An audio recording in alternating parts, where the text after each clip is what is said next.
teman-teman, balik lagi di acara JJS, Jalan-Jalan Chef. Kali ini aku mampir ke tempat salah satu temanku di Purwokerto. Ya aslinya sih kita juga kenalnya belum lama, tapi ada hal-hal menarik juga nih dari salah satu pantarku nih, temenku ini nih. Dia juga cukup berjuang lah di industri kuliner ini. Nah, oke Mas, mungkin bisa disampaikan dulu namanya siapa, backgroundnya gimana, mungkin bisa disampaikan ke teman-teman yang ada di kamera semua. Ya, nama saya Ronald, saya ownernya Nana Cafe.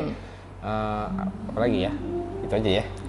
Kayaknya nggak mungkin deh, pasti ada bisnis lain. Oke, Mas Ronald ini. Aku mungkin sambil tanya-tanya dulu aja nih, Mas Ronald. Mas Ronald itu memang asli orang Purwokerto atau enggak? Saya asli Jakarta. Oh, asli Jakarta. Berarti ketika datang ke Purwokerto itu tahun berapa atau kecil besarnya di mana gitu? Datang ke Purwokerto itu sekitar 2018 kalau nggak salah. 2018. Nah, 2018. Berarti dari kecil sampai SMA atau kuliah di Jakarta terus? Saya dari kecil sampai kuliah saya di Jakarta. Saya kuliahnya akuntansi. Terus saya sempat kerja auditor. Terus habis itu setelah kerja saya sempat ke Australia. Ya, saya ke Sydney. Di sana saya pertama awalnya sekolah pastry. Sekolah pastry. Oh, ya, menarik itu. Tapi bukan saya yang manggang kue di sini, bukan. Istri saya. Semua saya cuma makan. Gitu. Jadi saya pagi waktu itu di sana sekolah pastry jam 7 pagi sampai jam 2 siang. Nah, jam 4 itu saya kerja di coffee shop. Kerja di coffee shop. Iya, kerja di coffee shop. Terus begitu terus tuh setiap hari sampai suatu hari saya ditawarin kerja lagi pagi itu kalau nggak salah. Jadi sekolah saya waktu itu udah tinggal selesai sebenarnya pastry, tapi saya berhenti kalau nggak salah. Saya berhenti, saya milih kerja di coffee shop. Nah, waktu itu coffee shopnya namanya David Jones, milik perusahaan Australia. Kalau yang sore itu milik orang Indonesia, coffee shopnya. Nah, karena banyak orang yang mau masuk ke situ susah, karena saya dapat tawaran dari situ, jadi saya pilih berhenti sekolah pastry, saya milih kerja di coffee shop. Jadi pagi saya coffee shop, sore saya coffee shop. Sampai tapi hokinya waktu itu David Jones itu sekolahin saya kopi lagi sih, berarti gitu loh. Terus kayaknya saya sekitar 4 setengah tahun di Australia. Ya, terus saya pulang ke Jakarta. Tapi saya sempat ke Padang dulu sih sebenarnya. Oh, ke Padang. Sempat ke Padang, cuman itu jauh melenceng bidangnya. Saya kerja karet sama sawit sama teman saya. Di perkebunan berarti ya? Iya. Perkebunan Gitu. Nah, dari situ ya sama tuh kurang lebih 4 tahun juga, hampir nggak nyampe 3 tahun. Terus saya baru ke Jakarta. Nah, di Jakarta sepupu saya buka coffee shop. Buka coffee shop. Terus saat saya pulang ke Jakarta itu kayaknya masih industri kopi baru mau mulai ini di baru Indonesia. Baru naik ya? Baru mau nongol malah. Gitu. Dari situ nah, saya sempat banyak tuh di Jakarta sambil ngerintis coffee shop sama sepupu saya. Saya pernah belajar sama, kebetulan banyak teman-teman saya juara Indonesia, gitu. Terus saya pernah belajar sama juara dunia 2017 tapi latte art, itu Caleb Tiger, gitu. Terus ya dari situ belajar terus lah, sampai akhirnya itu tadi 2018, 1 tahun sebelum pandemi kali ya, itu pandemi 2019 atau 2020 ya. Ya pokoknya sebelum pandemi lah gitu loh, saya pindah ke Purwokerto gitu. Dari situ waktu itu pertama Ciking. Oh, Ciking. Oh ya. Ada buka franchise Ciking dulu. Ciking ayam itu Arab di tuh, jalan itu ya, Gatot Subroto ya, betul ya? Iya. Buka ayam Arab gitu franchise. Cuman waktu itu habis itu pandemi ya. Pandemi terus tutup karena pandemi. Habis itu ganti jadi Nana Coffee. Nana itu sebenarnya istri saya itu baking dulu, suka dari awal ngerintis baking, jualan online pakai namanya Nana gitu. Nah, kalau boleh tahu Mas, Nana itu artinya apa? Kalau aku lihat nggak ada artinya sih, dia hanya seneng nama itu dari nama Jepang ya, Nana Hayashi. Dia demen author, penulis buku ya, penulis dari Jepang namanya Nana Hayashi. Nah, dia seneng itu ya, dia suka pakai nama itu jadi. Oke Mas, mungkin aku sedikit flashback dulu nih, sedikit. Tadi kan malah awalnya kuliahnya akuntansi ya. Terus pindah ke Australia lah segala. Itu di sana itu pertama itu memang kerja kantoran atau memang yang kita tahu ya, biasanya teman-temanku juga yang di Australia, memang kalau di sana tuh kebanyakan kalau sambil sekolah sambil kerja tuh pasti pagi nanti ngambil job di Ya. kafe mana, kemudian sorenya di mana, itu hal yang biasa lah kalau di sana segala macam.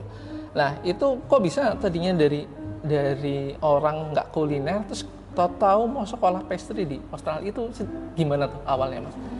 Nah, kalau itu sih nggak ada awalnya. Kalau akuntansi ya maksudnya gini, waktu dari sekolah kuliah gitu saya paling senang pelajaran sebenarnya akuntansi ya. Gitu. Terus saya kerja, saya pikir saya pekerjaannya passionnya seneng aja gitu loh akuntansi. Ternyata saya nggak seneng sih. Oh gitu. Nggak seneng, hanya bisa aja ternyata. Saya hanya bisa. Gitu, tapi saya nggak seneng, apalagi di belakang meja gitu di komputer. Gitu, saya nggak seneng ternyata. Gitu. Terus hanya iseng aja saat itu teman saya pernah bilang dari sana lagi S2 di Australia, dia nelfon kesini aja, siapa tahu bisa kerja sambil kerja part time gitu loh, sambil belajar kerja part time. Terus mungkin dia bilang waktu itu cukup lumayan lah kata gitu. Jadi saya gambling aja iseng ke sana, masih jiwanya petualang lah, masih jiwa petualang. Saya ke sana, sampai sana ya saya nggak langsung dapat kerja, gitu. Saya nggak langsung dapat kerja. Kerjaan pertama ya tukang cuci piring. Iya, pasti selalu itu. Biasanya dari situ. Nah dari situ dia maju-maju terus ke ini waktu itu suruh bantuin dapur. Yang saya ingat sih, saya pertama kerja itu cuman dalam seminggu dikasih shift 3 hari. Gaji saya $110 seminggu. Sedangkan hidup saya aja nyewa kamar aja kayaknya 100. Bentar dulu Mas, kalau itu berarti di Melbourne? Di Sydney saya. Oh di Sydney ya? Di Sydney. Ya biayanya cukup tinggi ya kalau di sana ya? Gitu, $110 kalau nggak salah awalnya gitu. Terus habis itu mulai disuruh bantuin kitchen lah, motong kayak apa gitu.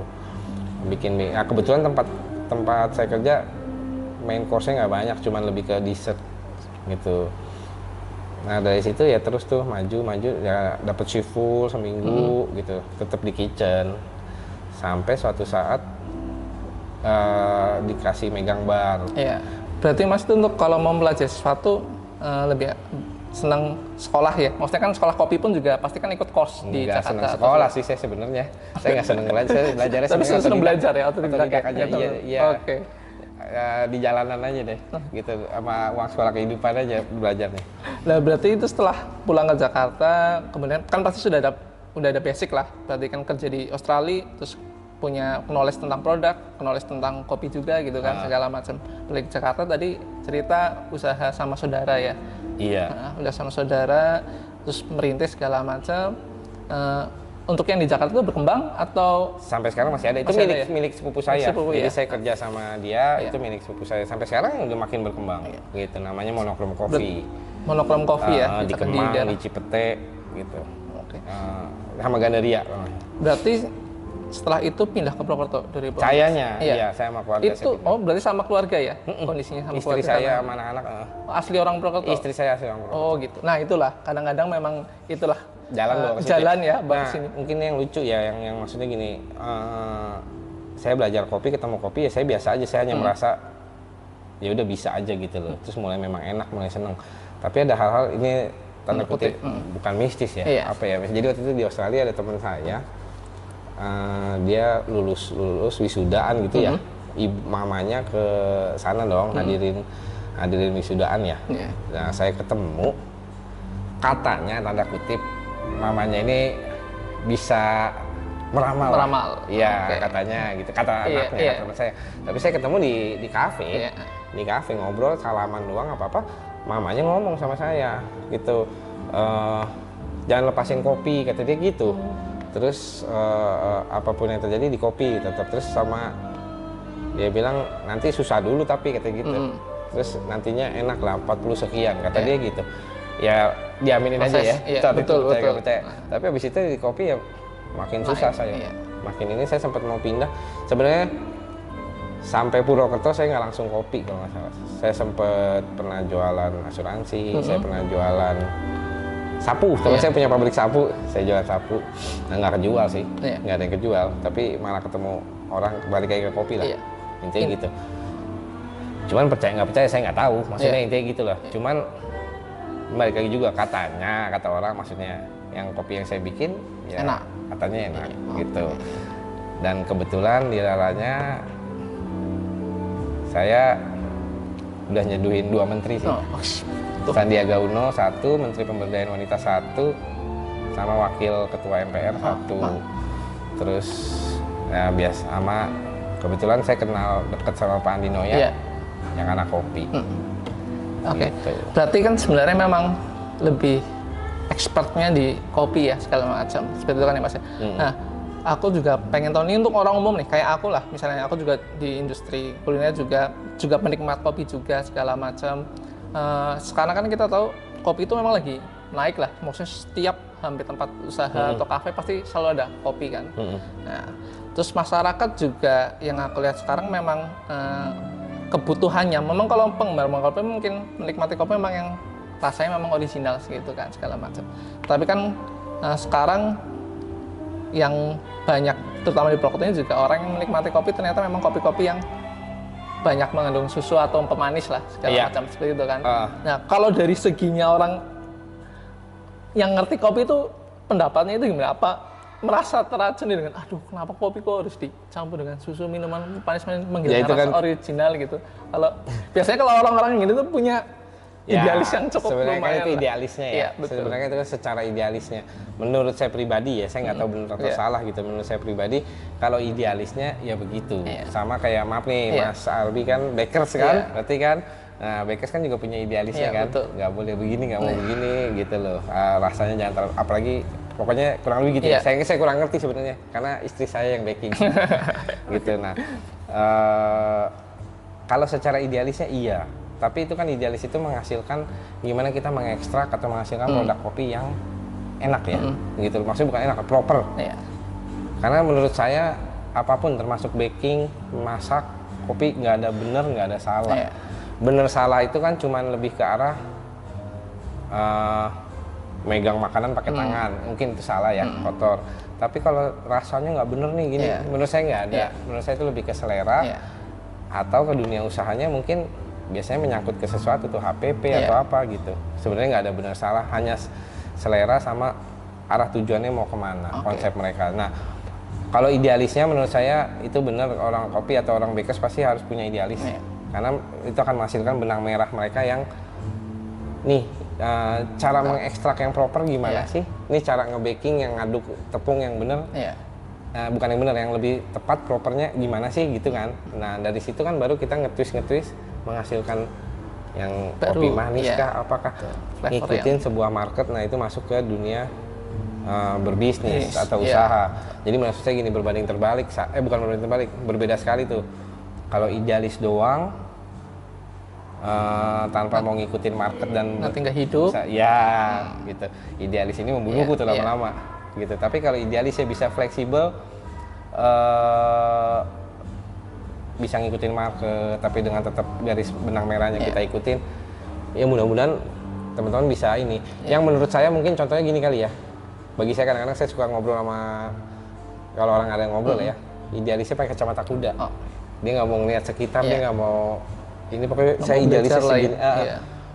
Mungkin contohnya kalau di dunia kamera tuh ada Canon, ada Nikon, mungkin udah dua ya. Kan kacamata kuda tuh mereka. Tiba-tiba Sony melaju dengan idenya Konik. Mungkin gitu. Nah, menurut saya sih gitu, makanya nggak ada bener, nggak ada salah. Tapi kalau saya pribadi ya, misalnya saya minum ya saya kopi hitam gitu, misalnya nggak pakai gula, atau kopi susu gitu pakai gula sedikit, gula aren misalnya.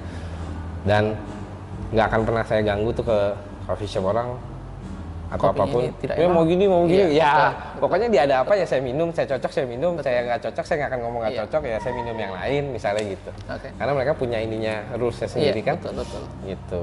Ya memang sekarang tuh ya itu sama aku juga seperti itu Mas. Jadi memang kalau menurutku rasa itu memang subjektif sekali kan, memang dari kita yang menikmati ya segala macam. Tapi kita sebagai orang yang punya idealis pasti harus bisa nempatin posisi idealis kita tuh di posisi yang pas, biar secara bisnis kan juga bisa berjalan gitu kan, posisinya kan gitu. Jadi memang seharusnya kita orang yang memang tahu produknya itu harus bisa mengikuti pasarnya juga. Jadi ada sisi yang memang kita simpan sendiri buat kesenangan kita, tapi untuk menghidupi bisnisnya kita harus juga menjalani satu hal yang disenangi sama market kayak gitu ya. Betul. Mungkin suatu saat bisa Mas, saat kita udah berkembang lebih dewasa atau kita udah banyak kena cobaan, ujian, kita belajar kan. Nah, lama-lama kita bisa fleksibel tuh. Kita mungkin bisa atau misalnya ya intinya sih gitu sih, mungkin pasti suatu saat bisa lah gitu. Kita belajar untuk gimana supaya ngepasin sama dunia bisnis Iya, ya, betul, gitu. betul. Menurut saya sih gitu. Oke Mas, aku juga senang minum kopi lah. Tapi kalau kopi kan kita tahu di luar tuh orang-orang yang senang sama kopi kan suka ada, wah ini aromanya aroma nangka, ada stroberi. Apakah itu bener nggak sih? Kalau aku ya sebagai orang awam, aku bisa membedakannya cuma dari segi asamnya, kemudian pahitnya, aku masih bisa merasakan itu Mas. Tapi kalau ada flavornya itu, aku belum. Baik lagi, gitu. ini pendapat pribadi saya ya, gitu pada dasarnya sebenarnya benar, gitu loh. Karena kopi itu kan buah kan, buah gitu. Nah buah dia yang punya salah satu daya serapnya tuh cukup tinggi, kuat, ya tinggi, gitu. Nah saat dia ditanam, dia sekitarnya ada apa, dia pasti akan menyerap itu loh.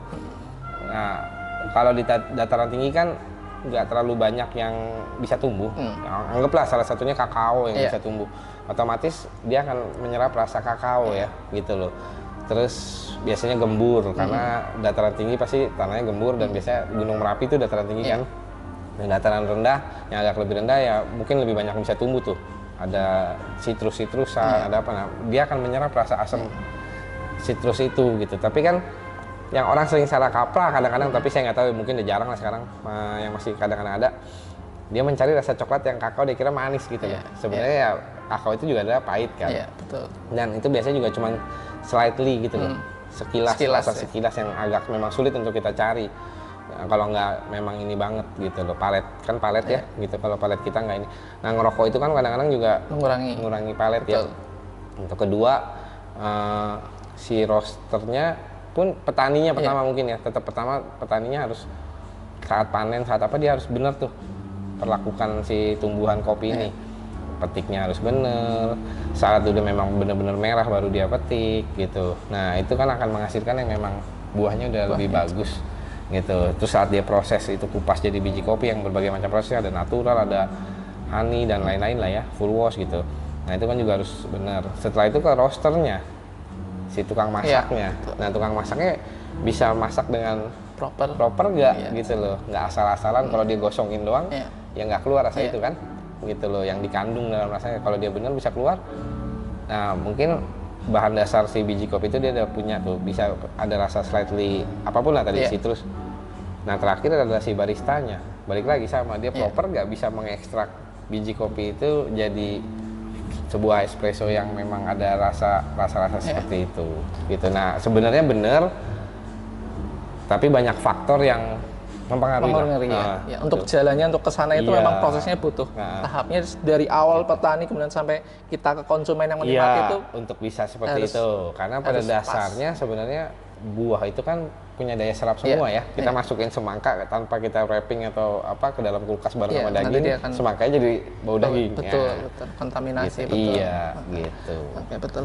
Oke Mas, ini sekarang balik lagi kita ke sekarang yang lagi dijalani namanya restonya Nana ya, betul ya Mas ya? Nah, ini kan konsepnya mungkin bisa ceritakan Mas, konsep tempat makanannya ini lebih ke arah kemana, atau kafe sekarang di Purwokerto kan memang hampir semuanya konsepnya hampir sama menyerupai. Nah, kalau untuk Nana sendiri itu arahnya kemana Mas? Sebenarnya nggak ada, bukan arah ya maksudnya, tapi lebih ke arah gini kali ya, karakter aja yang kita bangun gimana. Saya di bidang kopinya ya saya melayani, saya juga nge-shift soalnya, saya tetap nge-shift, saya ngelayanin kopinya, jadi orang selain memang ini mungkin yang proper bagi saya seperti ini, orang bisa dapetin experience-nya. Nah mungkin bisa ngobrol sama saya, ketemu sama saya, nah experience itu gitu loh. Terus istri saya yang baking sendiri, nah jadi istri saya di bidang bakingnya gitu loh, misalnya ya orang bisa ngobrol, bisa request sama dia gitu loh, saya di kopinya gitu. Hanya karakter aja yang kita. Berarti sebenarnya ini Nana ini kolaborasi antara suami dengan istri. Betul gitu ya? Iya, kurang lebih begitu deh. Iya, betul gitu. Tapi nggak ada konsep, maksudnya yang penting kita balik lagi tadi jalanin aja yang proper gitu loh. Kita punyanya makanan seperti ini, kita punya produk seperti ini, ya hasilkanlah itu yang baik, yang benar, yang ini gitu.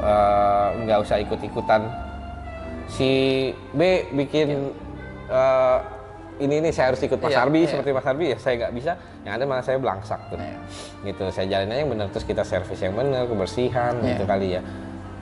Kalau memang jalannya di situ pasti ada jalannya. Iya. Gitu. Yang penting prosesnya memang harus kita Prosesnya harus dinikmati ya. Iya. Betul ya. Segala Gitu. macam. Oke Mas, ini di depan udah ada beberapa produk ya. Iya. Dari nah ini yang pertama itu aku lihat ini ada waffle ya.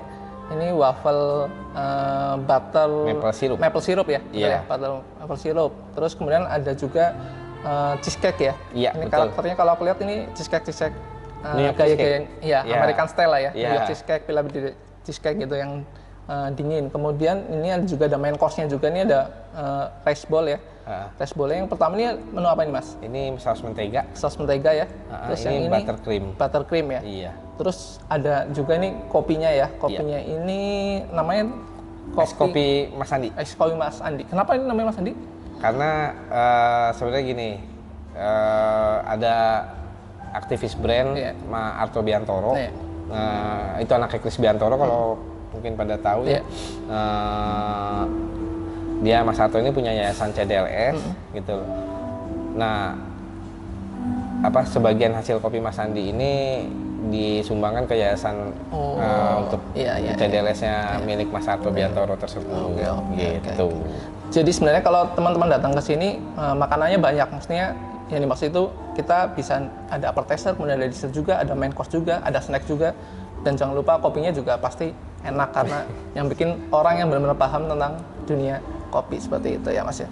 Oke. Siap. Ini Mas Terima mungkin terakhir ya.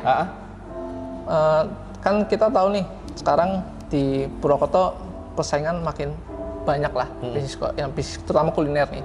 Buat teman-teman yang lagi mau atau lagi menjalani bisnis kuliner itu mungkin boleh kasih saran harus menghadapinya gimana? Karena kita tahu mungkin memang sebenarnya lagi berat lah, lagi berat. Nggak cuma masalah persaingan, tapi juga mungkin karena daya beli masyarakat juga lagi berkurang segala macam seperti itu kan, kondisinya seperti itu. Di beberapa teman-temanku juga bercerita bahwa kondisinya sekarang memang tidak cukup baik lah. Tapi kan karena kita memang mencintai makanan ini, nah mungkin bisa dikasih saran buat teman-teman yang lagi jalan ini biar tetap semangat atau gimana jalaninya seperti itu. Sebenarnya kayak tadi ya, kayak saya bilang tuh, balik lagi. Jalanin aja. Pertama cari dulu lah karakternya, kita maunya kita apa, kita passionnya apa. Saya di kopi, kayak tadi saya bilang kan, jangan tinggalin kopi. Ada orang yang bilang gitu, tapi saya makin susah, saya pengen tinggalin kopi tuh. Saya jualan yang lain, jualan apa. Tapi ternyata jalan hidup bawa lagi ke kopi lagi. Saya pikir apaan nih ya, gitu kan. Gitu. Cuman ternyata, oh ya udah ketemu tuh. Ternyata memang saya mungkin disuruh di kopi terus. Saat udah di kopi tetap masih susah, gitu. Cuman jalanin aja terus. Apa yang saya bikin, apa yang saya ini. Pertama pakai hati kan, passion. Cuman nggak usah pikirin. Dulu saya banyak kok. Ada si A bilang kopi saya enak. Ada si B bilang kopi saya nggak enak. Ada si C kok bilang kopi saya ajaib. Tapi dia nawar untuk sesuatu yang pokoknya ternyata murah sekali pengennya atau apa gitu. Kalau kita pikirin orang-orang seperti itu, ya dipikirin boleh ya, maksudnya masukan tetap harus dipikirin saat misalnya gini, Mas itu di kopinya kok kotor banget, ada ini sesuatu yang kotor, atau kafenya ininya kotor banget. Nah, kita fleksibel, kita harus terima ya, kita terima, kita perbaiki gitu. Atau Mas makanannya kurang gini-gini, tapi kalau ternyata apa ya, mayoritas sudah bilang oke kok makanannya cukup gini, ada yang bilang contoh mungkin kayak pedes ya. Iya, betul. Kita udah taruh pedes di sekian, udah oke ini udah cukup baik. Ada yang bilang karena kurang dia demen pedes banget, oh harus pedes banget supaya laku Mas. Kita ikutin dia, ternyata lari customer kita. Atau dikurangin pedesnya Mas, misalnya gitu. Nah kita ikutin aja apa yang punya karakter kita, feeling kita, cari dulu. Passion pertama berarti cari dulu tuh passionnya ya. Bidangnya apa udah cocok gitu. Kalau kata Mas Andi lentera jiwa tuh. Nah cari dulu udah cocok di passionnya apa, udah ketemu. Nah jalanin lah sesuai karakter. Ini karakter saya. Kopi saya agak bold, agak gelap, agak lebih ke arah dominan pahit gitu. Kalau saya ikutin kata orang pindah-pindah ke lebih asam kayak cenderung apa, saya nggak punya karakter. Ikutin dulu karakter, nggak usah dengerin orang-orang ngomong apa-apa gitu, kecuali kayak tadi ya masukannya yang untuk perbaikan, membangun ya. Betul. Ininya kotor harus dibersihin gitu. Mas itu yang kerja kok jorok banget misalnya, nah, itu harus diperbaikin gitu. Tapi di luar itu produk kita, karakter yang kita bikin, produk kita harus memang sesuai karakter kita. Kalau nggak sesuai karakter kita, kayak tadi saya bilang, saya nggak akan bisa ngikutin. Kalau saya cuman konsepnya, prinsipnya saya ngikutin lagi rame bikin semuanya bikin, saya bikin mie, saya nggak bisa bikin mie, bubar hidup saya gitu. Padahal saya bisanya kopi. Iya. Habis itu lagi rame bikin kue, ya saya ikutin gitu. Nggak akan bisa gitu loh. Bangun dulu karakter kita terus kita produknya kuatin, udah kayak di situ nggak usah dengerin gitu loh. Karena pasti akan banyak tuh Iya. masukan. Dan yang paling penting nggak usah ngeliatin orang lain. Iya. Karena orang punya jalan hidupnya masing-masing, Iya, punya betul, jalurnya betul. masing-masing. Wah, si Mas Arbi punya kafe 8 gede-gede semua. Saya mau jadi kayak dia nih, jadi saingan saya nih. Dia berdirinya 88 kafe Mas Arbi di tengah-tengah, saya di tengah-tengah diempit misalnya gitu. Mau mati nih saya, Mas Arbi mesti gimana kayak gini. Nggak usah dipikirin, semua punya rezekinya Iya. masing-masing, semua punya jalannya masing-masing. Gitu. Mungkin Mas Arbi misalnya ada teman yang, wah itu kafe A lagi rame banget, ada yang seneng tuh FOMO ya. Iya, FOMO betul istilah seneng sekarang. kesana. Iya, iya. Nah, pasti kan ada lawannya FOMO kan? Iya, betul. Yang nggak kesana, berarti kita punya market itu Iya. tetap gitu loh. Atau ya karena sebenarnya market saya kebanyakan pencinta kopi gitu Oh, loh. Memang yang ngopi itu lagi, dia lagi gitu loh. Nah, tapi kan juga nggak mungkin customer saya selalu kesini. Iya. Jadi dia perlu makan kesana, tapi dia tetap ngopi dia kesini. betul. Gitu. Intinya Tuhan maha baik lah. Iya. Dia akan tetap bagi rezekinya ya. iya, sesuai dengan tapi kita kadarnya. jalanin sesuai dengan Iya. ininya kita. Saat kita mikirin orang lain punya ini, nah beres deh. Fokus kita bubar tuh. Tetap semangat. Nah, kayak tadi paling tetap prosesnya Nikmatin ya. betul Iya, ya. Karena kata orang kan memang dinikmatin, saat yang ngejalanin dia nggak bisa. Iya betul. Nggak Paling bisa mungkin mengerti paling apa sih nikmatin gitu kan. Iya, paling susah itu mungkin menjalin proses memang. Makanya Kalau jangan dijawab paling mungkin kalau saya jangan dijawab dinikmatin prosesnya sebenarnya. Dijalanin aja Dijalanin. gitu, dijalanin, bertahan toh selama ini kan tetap bisa hidup. Iya. Gitu. Selama kalian lakukan hal yang benar terus, doa tetap ya. Iya. Gitu itu karena pasti bagi saya balik Iya. lagi gitu hal-hal seperti itu bermain kok. Penting, Gitu, iya. ada bermain gitu. Tuhan bukain jalan Iya. jalan. Selama kita benar. Kalau kita nggak benar, belum apa, pintunya belum terbuka. Gitu. Itu pasti terbuka gitu. Tinggal waktunya terserah Tuhan kan. Iya. Gitu. Bertahan aja terus di situ. Gitu. gitu. Oke, kalau gitu sampai jumpa di episode selanjutnya ya. Ditunggu. Terima kasih, Mas. Sekali lagi. Terima kasih, Mas Arbi. Oke, sama-sama. Dadah. Terima kasih.